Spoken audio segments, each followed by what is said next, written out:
Hello నమస్తే. ఈరోజు topic వచ్చేసి పుష్ప సినిమా రివ్యూ.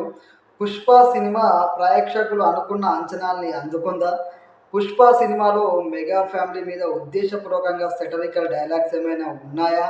అదేవిధంగా పుష్పలో అల్లు అర్జున్ పర్ఫార్మెన్స్ ఏ విధంగా ఉంది అనే దాని మీద ఈరోజు మాట్లాడుకుందాం. టాపిక్లోకి వెళ్ళబోయే ముందు ఆర్టీసీ క్రాస్ రోడ్లో నిన్న తొక్కిసలాట జరిగింది. పుష్ప సినిమా రిలీజ్ సందర్భంగా తల్లి కొడుకు తీవ్రంగా గాయాల పాలైతే తల్లి మరణించడం జరిగింది.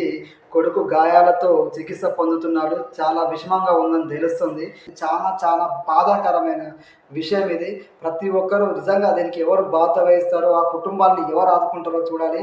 మీ ప్రాణాలను రిస్క్ చేసేంత విధంగా సినిమా చూడకూడదు అనేది నా అభిప్రాయం. ఇది నా అభిప్రాయం మాత్రమే. సినిమాని చూడండి, ప్రేమించండి, ఆదరించండి, ఎంటర్టైన్ కండి. కానీ ప్రాణాలు పోయేంత రిస్క్ చేసి మాత్రం సినిమాలు చూడకూడదు అనేది, ఎవరి సినిమా అయినా సరే అది చూడకూడదు అనేది నా ఉద్దేశం. పుష్ప సినిమా రివ్యూ విషయానికి వస్తే, పుష్ప సినిమా ఫస్ట్ హాఫ్ కానీ సెకండ్ హాఫ్ కానీ చాలా బాగుంది. ఫస్ట్ హాఫ్ అయితే ముఖ్యంగా కొంచెం అక్కడక్కడ బోర్గా ఉంది. ఎలివేషన్ సీన్స్ తప్ప పెద్దగా నాకైతే ఫస్ట్ హాఫ్లో పెద్దగా ఏం అనిపించలేదు. పాటలు అయితే బాగున్నాయి. నిజంగా చెప్పాలంటే మనం బయట విన్న ఏ విధమైన ఫీల్ ఉందో సినిమా థియేటర్లో అంతకు రెట్టింపు ఉత్సాహం ఉంది. ఎందుకంటే అల్లు అర్జున్ డ్యాన్స్తో ఎరగదీసిందని చెప్పొచ్చు పుష్ప సినిమాలో. అయితే సినిమా మధ్యలో అక్కడక్కడ మెగా ఫ్యామిలీని అని కాకుండా కథలో భాగంగా మాత్రం కొంచెం మెగా ఫ్యామిలీ అభిమానులు ఉంటే మాత్రం వాళ్ళ డైలాగ్స్ అయితే పక్కాగా ఉన్నాయి. నిజంగా అనిపించింది అక్కడక్కడ డైలాగ్స్ వింటుంటే. నిజంగా దాని సినిమాలో భాగంగా చూడాలి తప్ప ఉద్దేశపూర్వకంగా అయితే నేను అనుకోను. ఇంకో విషయం ఏంటంటే కుటుంబాలు కలిసి ఉండాలని కోరుకోవాలని, విడిపోవాలని మాత్రం ఎవ్వరూ కోరుకోకూడదు. సెకండ్ హాఫ్ మాత్రం పుష్ప 2 సినిమా అనేది ఒక రేంజ్లో ఉంది. క్లైమాక్స్ అయితే అదిరిపోయింది. అల్లు అర్జున్ నిజంగా నేషనల్ అవార్డు వచ్చిందంటే దానికి పక్కగా అర్హుడని చెప్పొచ్చు. సినిమా మాత్రం నిజంగా ఆ క్లైమాక్స్ సీన్లో అల్లు అర్జున్ నట విశ్వరూపం చూపించిండు.